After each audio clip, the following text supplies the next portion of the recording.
Olá, seja bem-vindo ao Papo de Redação. O indulto de Jair Bolsonaro ao deputado federal Daniel Silveira, do PTB do Rio de Janeiro, gerou mais uma crise institucional entre os três poderes.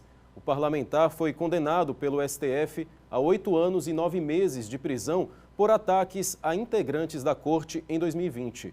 Para debater o assunto, recebemos Emetério de Oliveira Neto, doutor em Direito pela UFMG, pós-doutor em Direito pela UFC e professor da URCA. Matheus Casimiro, mestre em Direito pela UFC e professor da Unicristos. E Caio Rodrigues, também mestre em Direito pela UFC e professor da Unicristos. Primeiramente, aos três, muito obrigado pelo convite aceito. Essa história, nesse caso do Daniel Silveira, se arrasta de 2020 para cá, e a novidade é que a defesa do deputado pediu à Suprema Corte para o arquivamento do caso. Eu queria saber, constitucionalmente falando, se isso é possível, já que o trâmite ainda está em julgamento, não é isso? Emetério, por favor. Perfeito. O parlamentar ele foi condenado, como você bem falou, pelo Supremo Tribunal Federal. E como toda condenação, a condenação do Supremo comporta recurso, né? Então não houve ainda o chamado trânsito em julgado. O trânsito em julgado é quando não há mais nenhuma possibilidade de recursos. E nesse sentido, há o entendimento de que o indulto ele só poderia ser concedido após o trânsito em julgado. Nesse sentido, a ação penal, ou seja, o processo, também só poderia ser arquivado após o trânsito em julgado. E aí como é que fica essa situação? Vai ser arquivado? Vai esperar o trânsito em julgado? O que é possível no ponto de vista da lei? Na verdade, eu discordo um pouco do professor Emetério.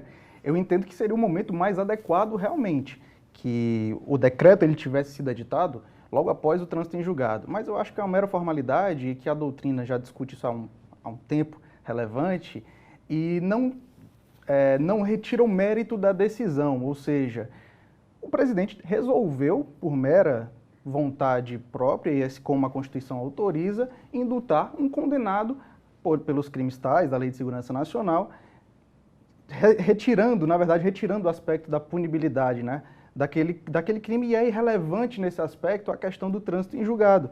Porque, independentemente se agora ou após o trânsito em julgado, já que embargos declaratórios, que seriam o único recurso cabível lá à corte, não alterariam, em tese não alterariam o tamanho da pena, a dosimetria da pena, então é uma mera formalidade que tanto agora quanto depois trariam o mesmo resultado prático ao processo. Eu estou aqui, na verdade, para abrir um pouco de divergência, tanto em relação à pontuação do Caio, também em relação ao que o professor Emetério falou. Eu concordo com o Caio em relação à parte da formalidade. Na ADI 5874, lá de 2017, o ministro Alexandre de Moraes, inclusive, abriu a possibilidade do indulto ser utilizado antes do trânsito em julgado.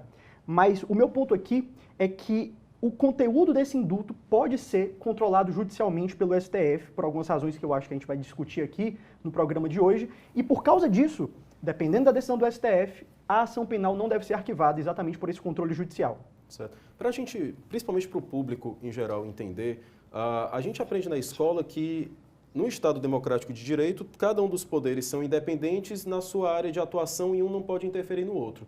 Eu queria entender melhor esse indulto do presidente. Isso é possível constitucionalmente, já que o presidente da República, seja quem for, não é necessariamente uma pessoa do direito, ele pode anular uma sentença do Supremo Tribunal Federal? Isso é possível? Fernando, do ponto de vista constitucional, existe a previsão, ou seja, é a atribuição constitucional do presidente da República conceder o indulto ou a graça, né? No caso específico aqui, como foi individual, o termo técnico é graça. Então, existe essa possibilidade.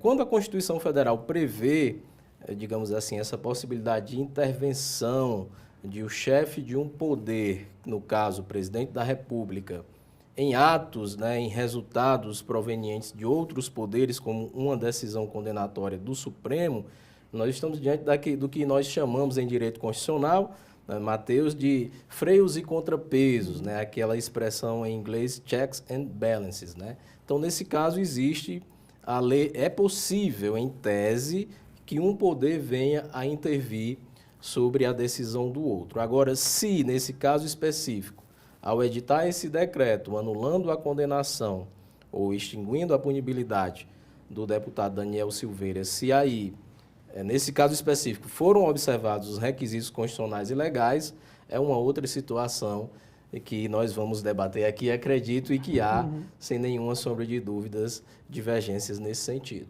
Na análise de vocês, isso gera uma crise entre os poderes ou, como o professor falou, é possível constitucionalmente ou então está tudo bem? Pode ficar à vontade. Comentar aqui? Eu não acredito que gera, eu acho que ela aprofunda, porque a crise institucional que o Brasil está vivendo hoje, crise democrática, crise institucional, ela já é anterior e o presidente Jair Bolsonaro já tem testado os limites de atuação dele há muito tempo. Então, esse último ataque, onde ele utiliza um indulto individual, como o professor falou, uma graça individual, né, para perdoar menos de 24 horas depois, um criminoso que foi condenado exatamente pelos ataques que fez à democracia, ao STF, por pedir a utilização, a renovação do AI-5, definitivamente ele aprofunda a crise institucional. Mas só uma observação, geralmente a gente aprende na época do colégio essa separação de poderes muito rígida, da época de Montesquieu, do século XVII ainda, que não é mais real hoje. Então, hoje é possível, no sistema de freios e contrapesos, um poder intervir no outro, porque não existe nenhum ato que não possa ser fiscalizado. Então, o poder executivo pode, e é um mecanismo de freio e contrapeso, ele pode intervir em decisões judiciais por meio do indulto e da graça, desde que determinados limites sejam observados, como o professor Emetério falou. E, na verdade, o indulto individual, a graça, ela não é dos tempos atuais, ela vem de muito tempo, né? Tem exemplos aí, a doutrina traz exemplos de casos da Idade Média, em que alguns súditos, eles recebiam a graça, né? Depois, com os impérios que surgiram, o rei, por mera vontade própria, dava aos súditos o benefício da graça, né? Como uma espécie de gratidão pelos trabalhos prestados por aquele súdito. Então, na realidade, o indulto individual ele não deveria ser um mecanismo que causasse uma crise entre os poderes, porque os pesos e contrapesos eles fazem parte de qualquer Estado democrático de direito, não de hoje. O fato é que a gente não vive numa normalidade democrática, a gente não está vivendo numa normalidade democrática. É até o que nós costumamos estudar, em termos de teoria constitucional recente, que o professor Mark Tushnet, ele fala, o professor Mark Tushnet é da Universidade de Harvard, e ele traz uma teoria a respeito do jogo duro constitucional, que funcionaria mais ou menos da seguinte maneira. Olha, nós temos regras escritas na Constituição, mas nós também temos regras de costume, de como as autoridades devem se portar institucionalmente. E isso também forma um direito. E em períodos em que não há uma normalidade democrática, o que essas autoridades, muitas vezes com um viés um pouco autoritário, elas tentam testar os limites das instituições. Então, olha, eu posso, de alguma maneira, dar o indulto individual, a graça, como queira chamar, a clemência, para quem quer que seja, isso faz parte da minha prerrogativa enquanto presidente. Só que existe uma regra de costume que diz que eu deveria dar esse indulto individual somente em casos humanitários, em casos em que há uma divergência muito grande ali sobre a aplicação da lei àquele caso concreto, casos em que o judiciário manifestamente errou, que certamente não é o caso do deputado Daniel Silveira. Ainda assim, os limites para esse indulto individual, que acredito que seja a grande discussão aqui hoje à noite, é que são divergentes aí dentro da própria composição do Supremo Tribunal Federal. Ou seja, seria uma decisão mais política do que necessariamente jurídica, institucional? É exatamente o que eu entendo, que na presidência, existem dois tipos de atos principais, que seriam os atos puramente administrativos e os atos políticos, esses que dependem de uma legitimidade democrática mesmo, de fato. E o indulto individual, como prerrogativa, como poder privativo do presidente da República, estaria encaixado como um ato político mesmo, um ato que só mereceria uma revisão pelo próprio poder político. Doutor Emetério, um indulto como esse do presidente, independente de quem seja Jair Bolsonaro, seja outra pessoa, que não necessariamente é um jurista, é um juiz, não é uma pessoa do direito, uma graça como essa, é uma pessoa que já foi sentenciada, né, por um crime que cometeu, a justiça deixaria de ocorrer? Fernando e telespectadores, esse é o ponto, esse é o grande ponto. A nossa sociedade, eu observo que a nossa sociedade muitas vezes ela escolhe, né, a quem dirigir garantias fundamentais, né? Então muitas vezes a gente vê que o pêndulo ele pende para um lado, em outras situações para o outro. Eu sempre gosto de lembrar do caso do ex-presidente Lula, em que ele foi condenado, né, ele ingressou com habeas corpus e sob, vamos dizer assim, as bênçãos do Supremo Tribunal Federal, ele veio a ser preso, né? E naquela ocasião, muitos levantavam a voz do garantismo penal, que não deveria ser assim, que ele não era para ter sido preso. E agora nós estamos diante de uma situação em que o Supremo Tribunal Federal ele age condenando um parlamentar, e essa também é uma questão polêmica, saber se a fala do parlamentar extravasou, né, a sua liberdade parlamentar, se ele poderia ter dito o que ele realmente disse, se ele estava resguardado pela imunidade, né, das suas manifestações, das suas palavras. E o Supremo Tribunal condena e o chefe do Executivo anula a condenação. A sociedade ela está polarizada, isso é indiscutível.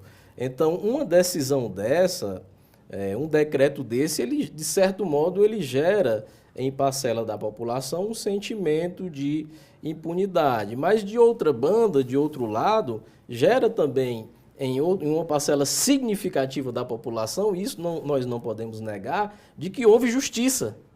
De que aquela condenação imposta pelo Supremo foi ilegítima, de que a pena, como você falou no início, de 8 meses e 9 anos foi muito alta, e de que o presidente da República veio para colocar ordem na casa e restabelecer o direito. Então, assim, existe, portanto, esses dois lados da moeda, né? E a sociedade ela vem refletindo, né, acerca dessas possibilidades, né? A possibilidade de uma condenação ser justa, a possibilidade da anulação dessa condenação ser justa ou injusta. Então, esse, portanto, sem nenhuma sombra de dúvidas, um grande debate. A questão da impunidade, né, é sempre uma questão recorrente, né? É sempre recorrente. E esse é mais um caso que vai despertar, como tem despertado, um sentimento social muito forte nessa perspectiva. Para fazer comparações com outras gestões, né, do governo federal, durante o governo Lula teve o caso do Cesare Battisti, né, que foi condenado pela justiça italiana, mas aí ele não foi, como é que se diz? Extraditado por conta de um... É um caso parecido de indulto, de graça, ou se diferencia? Não seria um caso de indulto, né? Nesse caso, o que o próprio STF entendeu é que ele faz apenas um controle extrínseco do processo de extradição, ou seja, ele não analisa a culpa do Cesare Battisti, ele apenas analisaria se as condições estariam presentes para que ele fosse extraditado e depois que o STF desse essa autorização, o presidente poderia escolher, segundo o próprio STF, se poderia extraditar ou não. O Lula não quis extraditar, mas depois aconteceu a extradição, porque o Michel Temer voltou atrás no governo dele e aí permitiu a extradição do Cesare Battisti, que nem estava mais no Brasil na época, foi preso fora do Brasil. Como é que fica o papel do legislativo em tudo isso? Eles podem votar em plenário o veto à graça, ao indulto, ou não cabe? Como é que funciona esse jogo? O papel do parlamento nesse momento? Não há previsão constitucional para que o Poder Legislativo, de alguma forma, reforme a decisão do presidente da República. Não há nenhuma previsão nesse sentido e nem deveria haver. Por certo, como eu falei anteriormente, eu acho que a revisão material do decreto que indultou o deputado Daniel Silveira deveria ocorrer pelo poder político, mas ele não ocorre revogando o decreto do presidente da República. Ocorre analisando se houve na edição desse decreto algum crime de responsabilidade, que aí podem ser diversos. Pode haver um abuso de autoridade, pode haver, de alguma forma, uma afronta à separação dos poderes, pode haver, de alguma forma, um ataque às instituições democráticas. Todos esses são crimes de responsabilidade. E crimes de responsabilidade levam a um processo de impeachment. E também tem a autocontenção do poder executivo, né? E o poder de autorreforma das suas decisões inconstitucionais. Então, caberia ao próprio executivo, se entendesse que essa decisão realmente foi inconstitucional, revogar o decreto que concedeu o indulto, né, a graça ao deputado Daniel Silveira. Mas revogar, o Poder Legislativo revogar o decreto de indulto, não há previsão e acredito que se fizesse seria uma afronta muito direta à ordem constitucional. O parêntese que eu abriria aqui, Fernando, é que realmente é isso, não pode o Poder Legislativo revogar ou derrubar uma decisão, um indulto, né, um decreto do Poder Executivo. Mas o Legislativo, ele pode, em relação à inelegibilidade ou mesmo em relação à cassação do mandato, porque a decisão do Supremo, ela foi uma decisão que trouxe como efeitos principais a pena de prisão em regime fechado de 8 anos e 9 meses, mais a multa, e como efeitos secundários a perda do mandato. Em relação à perda do mandato, existe toda uma discussão, né, se é automática ou se deve passar pelo parlamento. Então, o parlamento ele não pode, ou seja, o Poder Legislativo ele não pode derrubar o decreto, Mas em relação à perda do mandato, eu particularmente entendo que sim, né? Embora o Supremo Tribunal Federal tenha determinado como efeito secundário da condenação a perda do mandato, o parlamento ele deve deliberar nesse sentido. Casimiro. Só fazer uma observação, é porque tem um ponto central aqui que a gente precisa ter atenção, que é em relação à teoria dos atos essencialmente políticos, que o Caio até já mencionou. Esse é o cerne do debate em relação à possibilidade do controle judicial ou não. Existe uma teoria que já é antiga no Brasil, não começou com a Constituição de 88, que existem determinados atos praticados pelo Executivo que não são atos administrativos, são atos essencialmente políticos. E exatamente por isso, eles não podem sofrer controle judicial em relação ao seu conteúdo, apenas em relação à sua forma. E esse é o centro do debate. O que é que acontece? Lá no artigo 84, existem determinados atos que podem ser controlados claramente pelo Poder Legislativo. É o caso do veto. Lá no artigo 84, como competência privativa do presidente da República, ele pode vetar um projeto de lei e esse veto necessariamente vai ser analisado depois pelo Congresso Nacional. O que a gente tem que discutir é o seguinte: quando não existe uma previsão expressa de controle desse conteúdo decisório de uma decisão do artigo 84, isso significa que ninguém vai poder controlar e a gente vai estar importando da época da monarquia decisões que o conteúdo delas não vão sofrer nenhum controle, nem do legislativo, já que não está previsto, nem do judiciário, ou a gente vai colocar o conteúdo dessa decisão na regra geral que é quando não existe um controle específico do legislativo, que vai poder fazer esse controle eventualmente é o judiciário, tanto porque o STF é o guardião da Constituição, segundo a própria Constituição, como pela inafastabilidade da jurisdição, que também está lá no artigo 5º. Perfeito. Bem, pessoal, a gente vai para um rápido intervalo. Papo de Redação volta já, não sai daí.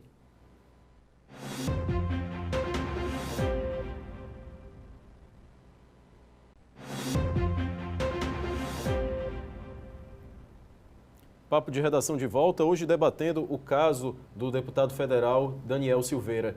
Bem, o crime cometido aí por Daniel Silveira foi uma ação civil da Procuradoria-Geral da República, não é isso? Que entrou com um processo no STF e aí levou à condenação dele. Eu queria saber sobre outros casos, porque a gente, semelhante ao que ele fez, o ex-ministro da Educação, Weintraub, fez ataques também ao STF, o próprio filho do presidente falando que não precisaria apenas 2 soldados, se eu não me engano, para invadir o STF. Esses casos não foram para frente porque a PGR não entrou com ação, seria isso? No caso, na época, foi discutido se poderia entrar com ação ou não, até teve um inquérito aberto, não foi? Em relação a fake news, em relação a ataques ao STF. Nem todas as pessoas foram processadas no STF, porque nem todas tinham foro privilegiado. Eu lembro que tinha um caminhoneiro que alimentava várias dessas fake news, mas como ele não tinha foro privilegiado, ele não foi processado no STF, mas um inquérito para investigar outras pessoas, além do Daniel, o inquérito não foi só para ele, foi aberto. Mas como ele é deputado federal, ele acabou sendo processado no STF, porque tinha conexão com o mandato, e ele tem a prerrogativa de foro, no caso.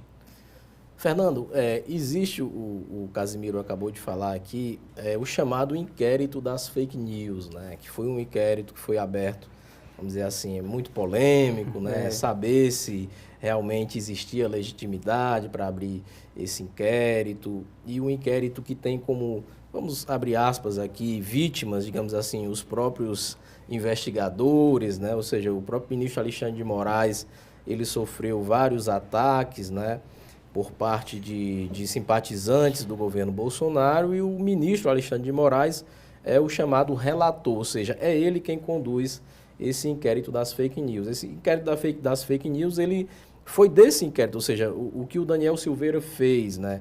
O vídeo que ele gravou, atacando os ministros, atacando o Estado Democrático de Direito, tudo isso foi conduzido para esse inquérito, e desse inquérito se extraiu o que era essencial para a ação penal, foi encaminhado para o Ministério Público, e o Ministério Público, por sua vez, ofertou a denúncia criminal que redundou nessa condenação. Você relatou fatos, situações em que houve também agressões à Suprema Corte, né? O ministro Weintraub, ele prestou declarações nesse sentido, e outras tantas pessoas agridem o Supremo e ministros especificamente. Agora, eu penso que no caso do deputado Daniel Silveira, foi um caso bem emblemático, né? Porque foram agressões muito veementes, né? Foi algo que realmente foi muito forte, né? Então, de sorte que essa talvez seja a razão, né, pela qual ele foi até o presente momento, a única pessoa condenada, embora nós tenhamos tantos ataques tão recorrentes, inclusive domingo agora, nós tivemos manifestações pedindo o fechamento do Congresso e com ataques a alguns ministros, mas nada que tenha sido, nesse contexto, tão veemente, tão forte como o que foi feito pelo deputado que, no exercício do seu mandato, chegou inclusive a ser preso, né? E a utilizar tornozeleira eletrônica e etc. e tal. Então, penso eu que, pela gravidade, né, pelo conteúdo do que ele falou, do que estava naquele vídeo, levou, né, a Procuradoria da República a se manifestar no sentido de processar o parlamentar. Só dar um exemplo para os telespectadores que talvez não conheçam algumas das expressões que o Daniel utilizou, mas dando exemplo do que o professor Emetério disse, uma das coisas que ele mais repetiu em várias circunstâncias é que o ministro Fachin deveria apanhar todo dia e que ele se imaginava constantemente batendo nele. Entre outros, menção em relação ao ato institucional. Jogar na lata do lixo. Jogar exatamente, a questão é que as fake news, normalmente, nesse ambiente político que a gente está vivendo, elas se dirigem muito mais ao opositor político. Essa é a regra. Então, se eu sou do lado do governo, eu, enquanto parlamentar que vou proferir algumas notícias que não são verdades, algumas palavras que não são verdadeiras, em relação ao opositor. O opositor faz a mesma forma em relação a mim. No caso do deputado Daniel Silveira, foi muito mais grave. É um vídeo de vários minutos assim, aterrorizantes para quem estuda Estado Democrático de Direito, e nesse vídeo ele ataca não só o lado opositor, ele ataca as instituições democráticas como um todo.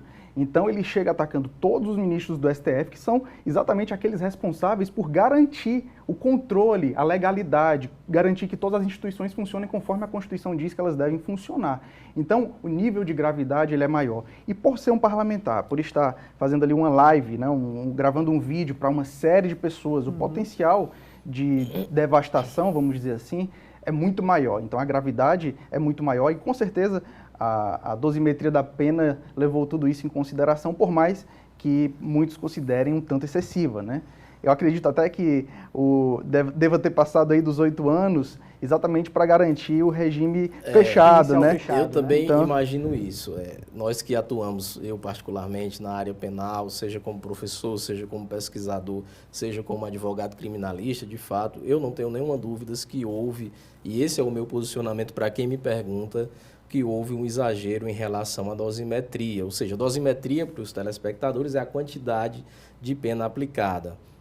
Há situações em que nós observamos um homicídio simples, por exemplo, em que o sujeito é condenado a 6 anos. Ou seja, o sujeito que mata alguém muitas vezes recebe 6 anos de pena. E no caso como esse, com isso eu não estou dizendo que não foi um caso grave.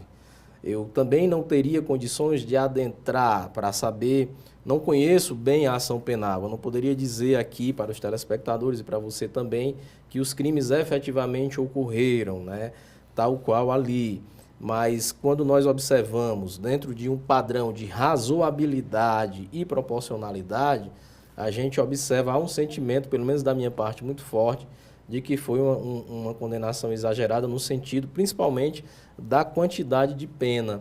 Inclusive, se nós formos analisar os precedentes, ou seja, as decisões anteriores de aplicação de pena, tanto do Supremo Tribunal Federal quanto do Superior Tribunal de Justiça, o padrão de aplicação da pena era diferente. Então, o Supremo, ele violou, nesse caso, a sua própria jurisprudência para tentar aplicar uma pena um pouco mais alta para que ele cumprisse em regime fechado. Então, veja, onde fica a segurança jurídica, né? Então, essa também é uma discussão que deve ser feita, né? Até que ponto o Supremo Tribunal Federal ele extrapola os seus limites e até que ponto o Supremo desrespeita o próprio Supremo, como foi nesse caso específico aí, para chegar a uma pena tão alta de 8 anos e 9 meses. E se me permite, Fernanda, a respeito dessa questão da dosimetria da pena, por mais que exista uma discussão sobre se ela foi elevada ou não, também concordo integralmente com o professor Até entre os próprios ministros, né? Até entre os próprios ministros, certamente. O fato é que o presidente da República, quando ele editou o decreto de indulto individual, ele não considerou que a pena foi desproporcional. Ele considerou que o crime não aconteceu. Então, assim, se ele considerasse que a pena foi desproporcional, ele podia, por meio de um indulto individual, comutar essa pena. ele podia reduzir a pena de alguma forma, ele podia mudar a forma do cumprimento dessa pena, ele podia fazer isso, a Constituição autoriza, a Lei de Execuções Penais autoriza que ele faça isso.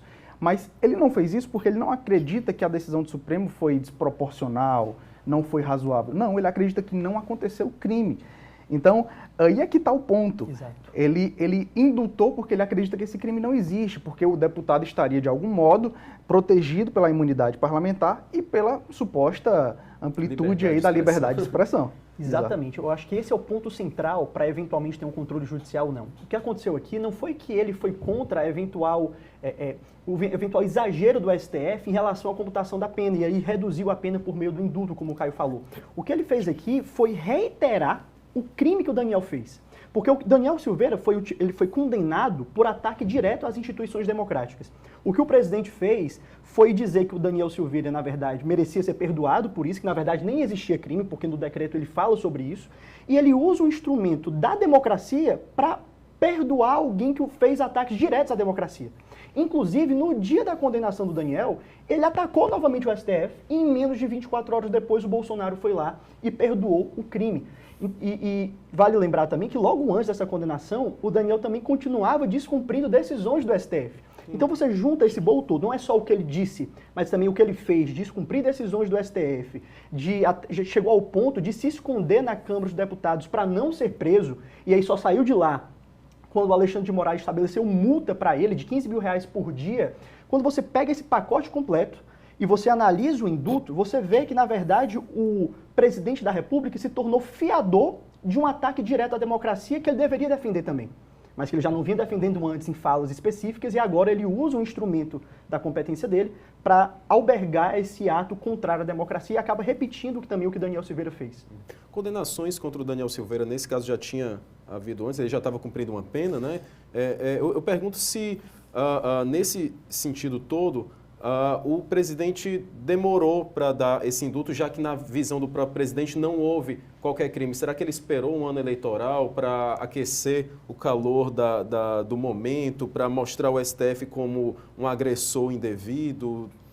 Não, Fernando, na verdade ele não estava cumprindo pena, ele não tinha sido condenado, ele estava respondendo ao processo, ele chegou a ser preso preventivamente, certo. Ou seja, a prisão preventiva não é uma prisão pena, é uma prisão para resguardar a utilidade do processo, então ele não estava cumprindo no rigor do termo pena, ele estava submetido a medidas cautelares.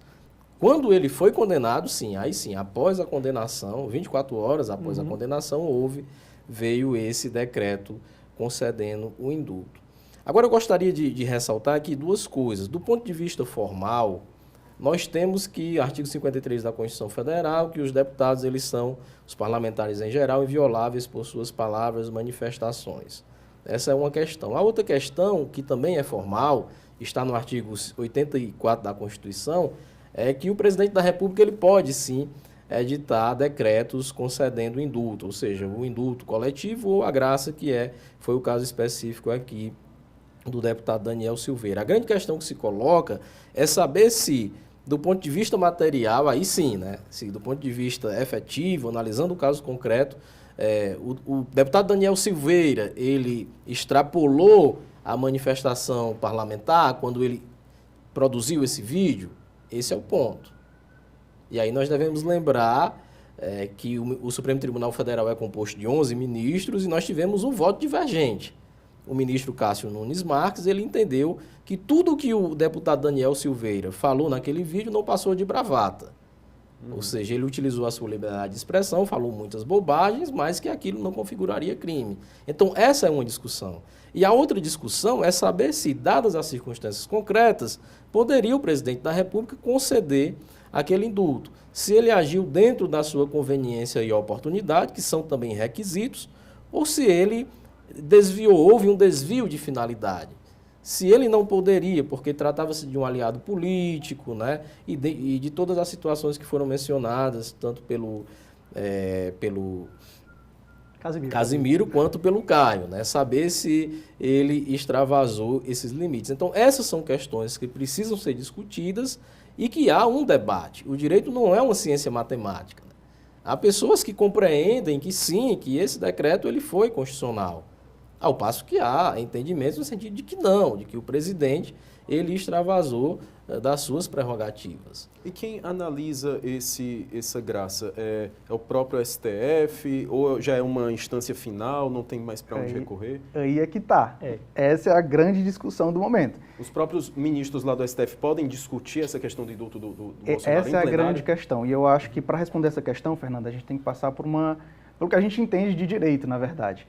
Se você entende o direito como um conjunto de precedentes, que você deve ter uma coerência entre os precedentes que se formam nos tribunais, nós já tivemos vários casos em que essa questão, tanto da liberdade de expressão foi levantada, da imunidade parlamentar e, principalmente, e mais recentemente, a análise da possibilidade de intervenção do Poder Judiciário no mérito do decreto de indulto. A análise que foi realizada foi do decreto de indulto do presidente Michel Temer, à época. Era um indulto coletivo, não era um indulto individual, que se chama de graça, né? E na época dizia o seguinte, olha, foi muito amplo esse decreto que concedeu o indulto coletivo aí do presidente Michel Temer. E essa discussão chegou ao STF. Em sede de liminar, o ministro Luiz Roberto Barroso até deferiu a liminar e suspendeu. Primeiro a ministra Carmen Lúcia, depois o ministro Luiz Roberto Barroso. Ele deferiu a liminar e disse o seguinte, olha, isso aí vai pegar crime de corrupção, aqueles crimes do colarinho branco, todo mundo vai ser beneficiado por isso e não pode. Ou seja, ele entrou no mérito da questão. Só que quando a questão foi levada para o plenário do STF, essa decisão do Barroso não prevaleceu. Por quê? Porque o STF entendeu que o indulto, seja ele um indulto individual, seja ele um indulto coletivo, ele pode ser analisado pelo Supremo somente em relação às formalidades. E no mérito é uma questão puramente política, é um ato político. Até o ministro Alexandre de Moraes, ele ressaltou no voto dele que se houvesse um claro desvio de finalidade, aí o Supremo poderia analisar. Só que nós não podemos entender uma decisão judicial pela ementa. Nós temos que entender a decisão judicial pelo conjunto de votos que compõem aquela decisão. E no voto de vários outros ministros, e principalmente da ministra Rosa Weber, ela deixa muito claro o seguinte, olha, a decisão que concede indulto, seja ele coletivo ou individual, ela é uma decisão que parte da legitimidade democrática. O presidente foi eleito pela população, pela maioria da população, ele é investido, ele tem legitimidade democrática. E o decreto de indulto, que concede um indulto individual ou coletivo, é uma manifestação dessa legitimidade democrática. Portanto, quem vai poder rever isso aí? Ou o povo nas urnas, ou o próprio presidente em um ato de autocontenção, de autorreforma dos seus atos inconstitucionais, ou o Poder Legislativo, que também é um ato político, por meio de um processo de impeachment, se ele tiver cometido um crime de responsabilidade.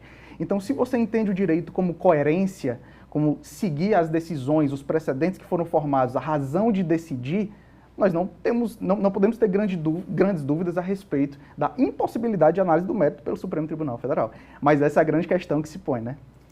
É exatamente esse ponto. Eu tenho grandes dúvidas em relação a isso, exatamente mantendo também coerência com o precedente de 2017. Porque o que você vê lá é que realmente a ministra Rosa Weber ela foi totalmente contrária ao controle do conteúdo do indulto, mas o ministro Alexandre de Moraes, que teve o voto vencedor na época, ele deixou várias portas abertas exatamente para essa possibilidade. Quando existisse um claro desvio de finalidade, que ele entendia que na época não tinha esse claro desvio. Mas caso fosse comprovado em outras circunstâncias, seria possível ter esse controle judicial. E não só ele, na ratio decidente dele, na fundamentação dele, ele deixou essa possibilidade aberta, mas também o ministro Luiz Roberto Barroso, a ministra Carmen Lúcia, o ministro Edson Fachin, vários debates, lá na ementa você consegue identificar, vários debates entre o Fachin e o Alexandre de Moraes, onde o Alexandre responde à preocupação do Edson Fachin, dizendo o seguinte, olha, eu não estou dizendo que em uma situação futura absurda não possa ter o controle judicial, mas é que nesse caso não há desvio de finalidade. Então, até pelo precedente, pelas fundamentações apresentadas por vários ministros, no caso de 2017, seria possível ter esse controle. Eu acho que realmente a grande divergência é a teoria dos atos essencialmente políticos, ela ainda faz sentido em um país hoje, onde a democracia não é mais só o que acontece na urna, mas o que principalmente acontece entre uma eleição e outra, onde quem ocupa um cargo público precisa justificar com razões públicas as suas decisões, porque se existe um ato desse tipo, então não faria muito sentido falar em um constitucionalismo que engloba também e controla também a política. Agora, eu acho que o ponto central que quem defende o controle judicial defende é exatamente que, se não existe uma previsão expressa do legislativo controlando esse ato, não é que ele fica sem controle. A presunção deve ser, então, que ele pode ser judicializado e questionado no judiciário. Perfeitamente. O Papo de Redação vai para mais um intervalo, a gente volta já. Não sai daí.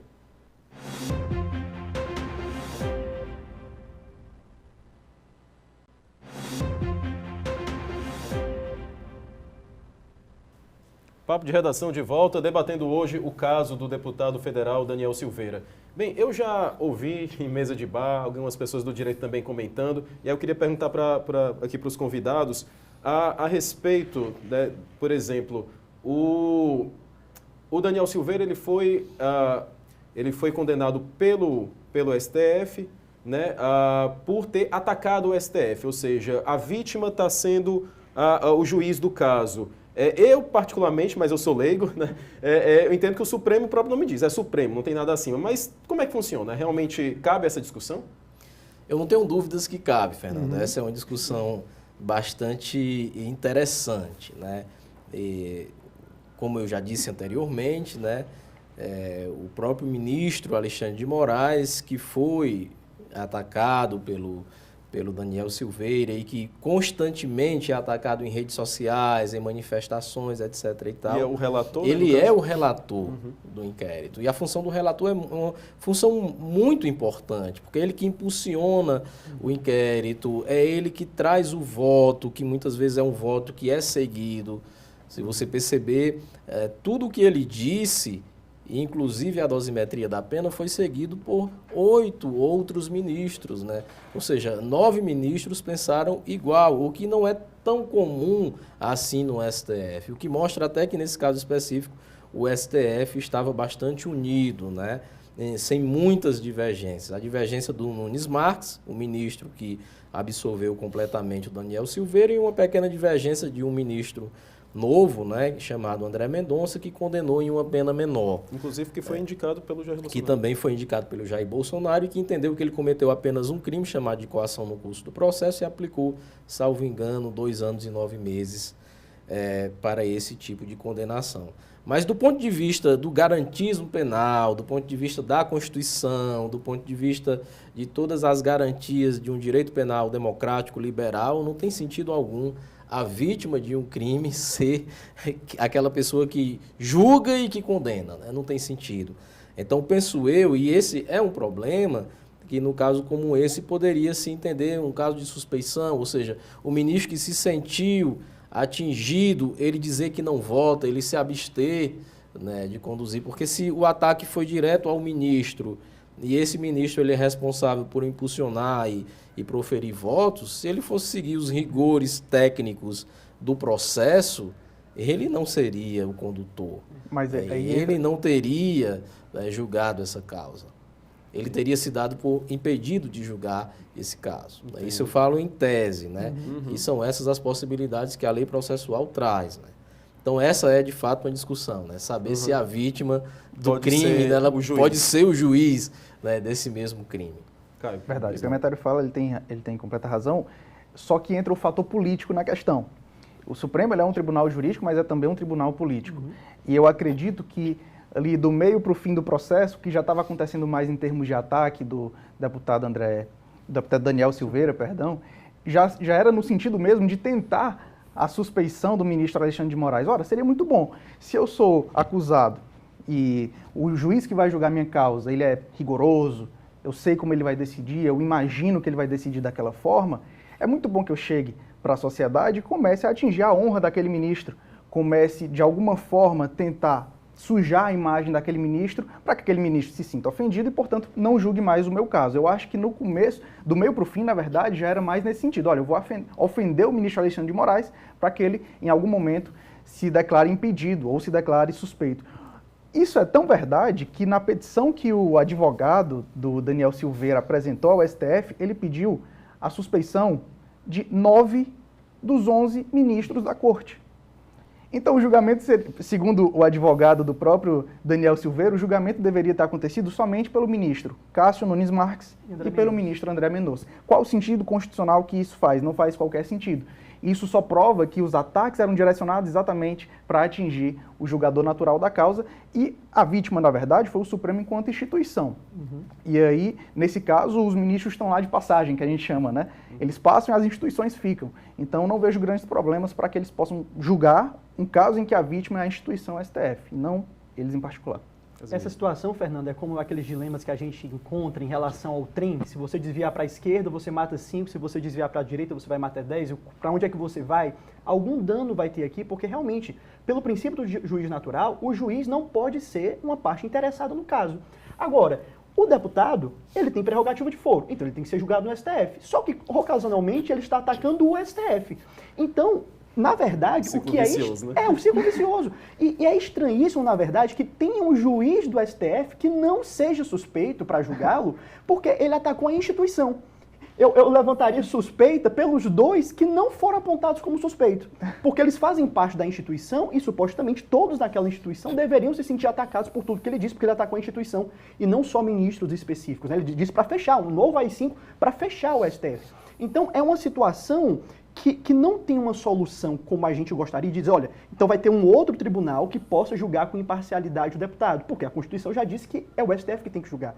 Então, nessa situação, a gente pode até discutir se poderia ter algum outro relator específico, mas eu não vejo como dizer que um daqueles ministros poderia ter total imparcialidade para executar plenamente o juiz natural, já que todos eles foram atacados ao mesmo tempo pela instituição. É aí que tá. Esse é o motivo que talvez, para tentar resolver esse problema, que é um problema inequívoco, chegou o decreto. Então vem o Bolsonaro e diz, então já que houve uma injustiça tremenda, que não tinha uma outra saída, que outro tribunal não poderia julgar, porque não existe outro tribunal, todos os juízes, ou a maioria deles, eram impedidos, suspeitos e ainda assim julgaram, então venho eu com o meu poder e revogo tudo o que foi feito e estabeleço ordem na casa, né? Seria, digamos assim, vamos dizer, um argumento, né, que estaria por trás de tudo isso. Com isso eu não estou dizendo que esse é um argumento legítimo, né? Mas eu estou dizendo que o sistema, ele também é um sistema, de certo modo, coerente, né? Porque muitas vezes, quando você não encontra saídas por um lado, do lado de resolver com julgadores imparciais, você pode encontrar anulando o julgamento, né? Como foi nesse caso específico, porque existe, como eu já mencionei anteriormente, do ponto de vista formal, a possibilidade de que o presidente da República venha, sim, decretar a extinção de uma pena, como foi nesse caso. Posso só fazer um último comentário, Fernando? Pensando nesse ponto, o que faz sentido realmente o que o professor Emetério falou, mas se a gente parar para pensar, imagina só essa situação. Se o Flávio Bolsonaro e outros filhos, ou até outros aliados do presidente, começam a pensar o seguinte, olha, como o Daniel atacou o STF e ele foi perdoado pelo presidente porque o princípio do juiz natural não poderia ser realizado, vamos atacar também o STF porque se ele for condenar a gente, o presidente vai poder usar a mesma coisa, não vai poder sofrer controle nenhum. Então a gente vai criar uma verdadeira carnavalização do indulto no Brasil. Você vai poder utilizar ele para poder proteger seus aliados, que vão atacar uma instituição que inclusive está fazendo uma certa oposição a determinados atos seus muito importantes, e simplesmente cada vez que essa instituição, pela própria Constituição, julgar essas pessoas, você vai poder perdoar por meio do indulto. Dá até para mudar aquela frase, né, para os amigos tudo, para os inimigos a lei, para os amigos o indulto e para os inimigos a lei, dessa maneira. Cabe limite de quantidade de indultos que o presidente pode emitir ou não? Não tem limite. Tanto é que esse foi, na história recente brasileira, essa foi a única graça, né? Não se tinha um indulto individual na história recente do Brasil. O que nós observamos são os chamados, né, indultos natalinos, né? Que são os indultos coletivos, como concedido pelo Michel Temer, cuja validade e legitimidade foi analisada pelo Supremo à época, né? 2017 na ADI 5874, salvo o melhor juízo, né? Em que o Supremo Tribunal Federal decidiu que sim, por maioria, né, que foi legítimo aquele indulto natalino. Então não existe limite, seja para o indulto coletivo, não existe limite e nem tempo, né? E também não existe limite para a graça, que foi o caso do deputado Daniel Silveira. Então, em tese, né, como o Casimiro falou, poderia acontecer isso, né? Inclusive, eu ouvi e vi reportagens, que até você, Fernando, viu, que o presidente Bolsonaro já estava preparando indultos para o Flávio, para o Carlos Bolsonaro. Se uma vez sendo condenados, ele iria indultá-los. Então, essa é a grande questão. Saber até que ponto há ou não um desvio de finalidade. Porque é aquela história, posso... Em tese, sim. Devo. É outra história. E se posso, e se faço o que fiz, está dentro de limites constitucionais ou limites toleráveis, Essas são as grandes questões. E na experiência internacional, quando a gente vai analisar a graça concedida por outros presidentes ou por outros chefes do executivo, né, que não necessariamente presidentes, a gente vê que em vários estados democráticos, consolidados, essa é uma prática comum. A gente tem o exemplo comum dos Estados Unidos, né? Tudo a gente puxa um pouco o exemplo comum dos Estados Unidos. E lá é super comum realmente. O presidente Obama concedeu centenas de graças de indultos individuais. O presidente Bush, da mesma forma. O Trump, ao fim do seu mandato, ao fim do mandato, ele concedeu um indulto individual para um dos chefes de campanha dele, que era acusado também no sistema jurisdicional lá dos Estados Unidos. Só que muito além dos Estados Unidos. Quando a gente vai para a Espanha, por exemplo, que nós tivemos um problema lá dos separatistas, e isso é crime, isso é fato, no Estado federado... Contra a soberania, né? Contra a soberania do Estado. E vários foram acusados, vários desses separatistas foram acusados, mas o presidente, na sua prerrogativa constitucional, disse o seguinte: olha, eu vou conceder graça para normalizar a situação do Estado. E com isso eu tento acalmar os ânimos da população. E concedeu graça. Na Inglaterra, no Reino Unido, melhor dizendo, recentemente, a rainha, que tem o poder lá de conceder a graça, que seria o indulto individual do Brasil, ela concedeu essa graça para um homicida. Por que ela concedeu essa graça? Porque o homicida evitou um ato terrorista. Então ele cometeu um ato ilícito, típico, antijurídico, culpável, né, que a gente chama. Mas ela concedeu essa graça. Então, na experiência internacional, nós temos vários e vários exemplos e isso é utilizado de forma reiterada. Claro que no Brasil essa foi a primeira experiência pós-Constituição de 88. E tem uma razão de ser. Nós não temos um hábito constitucional de graça, né, desse indulto individual. Nós temos mais um costume de decretos de indultos coletivos. E até mais benéficos do que os que estão sendo aí lançados pelo presidente Jair Bolsonaro. A grande questão que vai surgir no momento, acredito que não é nem sobre a possibilidade ou não de conceder o indulto individual, porque isso, acredito que a gente concorda que seja uma prerrogativa do presidente da República. A questão é a revisão do mérito desse decreto de indulto. E aí, voltando àquilo que o Casimiro falou, eu não imagino que uma decisão como essa, uma graça individual, cause um abalo dessa forma no sistema de justiça penal. Agora todos nós vamos nos sentir livres para atacar o STF. Eu acho que não, porque o processo penal ainda tem seu peso. E o próprio indulto individual, ele não é um direito subjetivo da parte. O que é que isso significa? Não é porque o presidente concedeu para o Daniel Silveira que ele vai conceder para todos os aliados. E tenho certeza que se assim fizesse, o Congresso imporia limites muito claros à atuação do presidente, até mesmo com o processo de crime por crime de responsabilidade. Então não acho que o fato de existir um decreto para o deputado Daniel Silveira, por mais que exista toda uma questão, uma discussão ampla sobre a moralidade, é realmente difícil de entender o decreto sem que leve para um lado pessoal do presidente, um lado ideológico, mas faz parte. Olha, quem que duvida que o presidente realmente pensa aquilo? Quem que duvida que o presidente da República realmente acha que a liberdade de expressão é uma possibilidade ampla de ataque às instituições? Quem que duvida? Ele vem dizendo isso desde o início do mandato e desde antes, na verdade. Então, o indulto que ele concedeu, eu não considero que foi incoerente. Não considero que foi incoerente. Eu considero muito mais um teste aos limites das instituições. E aí, mas em termos de matéria, ele não foi incoerente. Cabe ao poder político aí, seja pelo povo em eleições, seja pelo Congresso Nacional em crime de responsabilidade, dizer o que foi, se é válido ou não, se foi possível ou não. Casimiro. Fernando, só mencionar dois exemplos que também são internacionais, mas indo na parte de controle, de possibilidade de controle do conteúdo do indulto. O Supremo Tribunal da Índia, ele criou uma jurisprudência lá de que é possível controlar tanto a proporcionalidade como a razoabilidade, como até mesmo, eles utilizam essa expressão lá, a boa-fé utilizada pela graça ou pelo indulto. Então, dessa maneira, o judiciário lá pode sim fazer um controle judicial de conteúdo. Esses exemplos que o Caio mencionou em relação aos Estados Unidos são verdade, realmente existem, inclusive de benefício para parentes próximos ou amigos políticos, onde o Trump fez isso, em último dia de mandato fazendo isso, mas também existem exemplos internacionais onde exatamente por esses problemas vindos do exemplo americano, se desenvolveu uma jurisprudência que permite o controle de conteúdo. Inclusive, a gente teve um segundo exemplo recente aqui do lado, no Peru, onde em 2018, 2017, 2018, teve um indulto que permitia a soltura do ex-presidente Fujimori do país, por razões humanitárias. E aí o indulto foi suspenso, depois a Suprema Corte permitiu que ele voltasse a ter efeitos e o Fujimori ia ser solto. teve uma intervenção, um parecer da Corte Interamericana de Direitos Humanos, solicitando que a Suprema Corte do país revisse esse posicionamento para que ele não fosse solto, e a Suprema Corte reviu o posicionamento e suspendeu o indulto. Exatamente pelo absurdo que seria, em uma situação de restabelecimento democrático, um ditador que matou várias pessoas poder ser solto no final da sua vida, depois de ter sido condenado. Então, existem exemplos realmente que não permitem o controle judicial, mas exatamente aprendendo com os erros que os Estados Unidos têm cometido em relação a permitir de ampla forma esses indultos e graças individuais, existem também outros exemplos internacionais que mostram a importância de controlar a constitucionalidade e a razoabilidade do conteúdo desses indultos e graças. Se me permite rapidamente, Fernando, Sim, é só o que eu imagino o seguinte, voltando para a questão dos pesos e contrapesos. É uma decisão do Supremo Tribunal Federal, Poder Judiciário, o órgão de cúpula do Poder Judiciário.